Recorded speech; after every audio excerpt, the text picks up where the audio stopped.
I raised my wife's kids as my own and paid for everything they needed. Then one day, they told me I was just some guy their mom married. So I stopped providing, packed my bags, and walked away. Suddenly, my role in the family mattered a lot more than they thought. Hello, Reddit I plus here. I spent 14 years raising two kids who weren't biologically mine.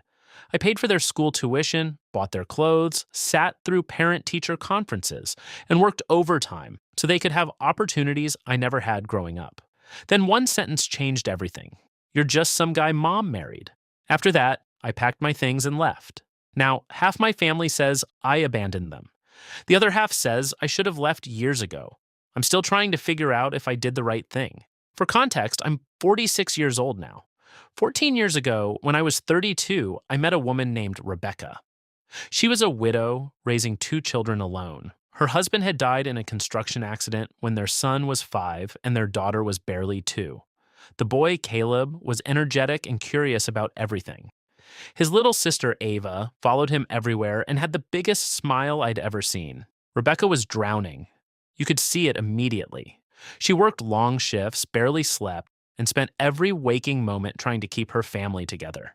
There was nothing glamorous about her situation. She was exhausted, overwhelmed, and hanging on by a thread. I didn't swoop in to rescue anyone. At least that wasn't my intention. I started by helping. I picked up groceries when she was working late. I fixed things around her apartment. I watched the kids occasionally so she could have a few hours to herself. One thing led to another. A year later, we were married. I knew marrying Rebecca meant accepting her children as my own. There was never any hesitation. I wanted that responsibility. I wanted the family. When Caleb was 6, I taught him how to ride a bike. When Ava started kindergarten, I held her hand as she walked through the school doors. I attended every soccer game, every dance recital, every school play, every award ceremony. When teachers called, they called me. When the kids got sick, I stayed up all night with them. When they had nightmares, they ran into my room. For years, they called me dad. Not because anyone forced them to, because they wanted to. And every single time they said it, my heart nearly exploded. I never tried replacing their biological father. There were photographs of him throughout the house. We talked about him openly. I encouraged them to remember him. I truly believed there was room in their lives for both of us. Maybe that was my first mistake. I believed love automatically created loyalty. It doesn't. Sometimes people will gladly accept your sacrifices while never valuing the person making them. The warning signs started when Caleb entered high school. At first, it was typical teenage behavior, ignoring chores, talking back, testing limits. I figured it was normal. Then the disrespect became personal. If I enforced rules, Caleb would remind me I wasn't his father, not directly at first. Little comments. You wouldn't understand. My real dad would have gotten it. Things like that. Each comment felt like a paper cut, individually small, collectively devastating. Ava eventually followed her brother's lead. The sweet little girl who once ran into my arms after school started treating me like an inconvenience. Rebecca always had an excuse. They're teenagers. They don't mean it. Just let it go. Don't take it personally. Those became her favorite phrases.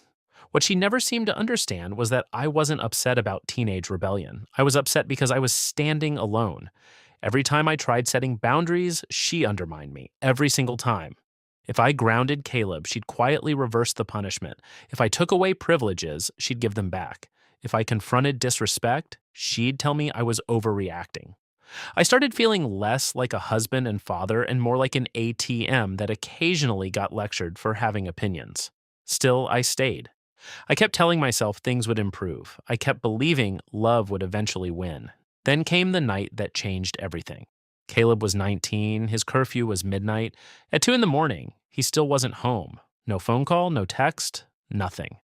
I spent 2 hours imagining every horrible possibility. Car accident, hospital, arrest. By the time he walked through the front door at nearly 3, I was furious and relieved at the same time. I asked where he'd been. A simple question, the kind any parent would ask. He laughed, actually laughed. Then he said, "Why do you care?" I stared at him. "Because it's 3 in the morning?" His expression hardened. "You're not my real dad." The room went silent. Rebecca was sitting on the couch nearby. She heard every word. I waited for her to say something, anything. Tell him that wasn't acceptable. Tell him to apologize. Tell him to show basic respect. Instead, she looked down at her phone. That hurt almost as much as what Caleb said. Then Ava joined in. She was 16 by then. She rolled her eyes and said, "He's right. You're acting like you own us." I felt something break inside me. Not anger, not rage, just clarity. For 14 years, I had convinced myself I belonged in that family. In one conversation, I realized I never truly had. I looked at Rebecca. "Do you agree with them?" She sighed, actually sighed. Then she said, "They're just being honest about how they feel." Those words ended my marriage, not legally, not immediately, but emotionally. Completely. I slept in the guest room that night. The next morning, I called my attorney. A week later, I rented an apartment. A month later, I moved out, and I stopped paying for everything beyond my legal obligations. That decision caused absolute chaos. Suddenly, Caleb's college expenses became a problem. Suddenly, Ava's private school tuition became a problem. Suddenly, the expensive family lifestyle they'd enjoyed for years wasn't sustainable anymore. Funny how quickly people notice your value when your wallet disappears. The phone calls started immediately. Rebecca accused me of punishing the children. Her relatives called me selfish.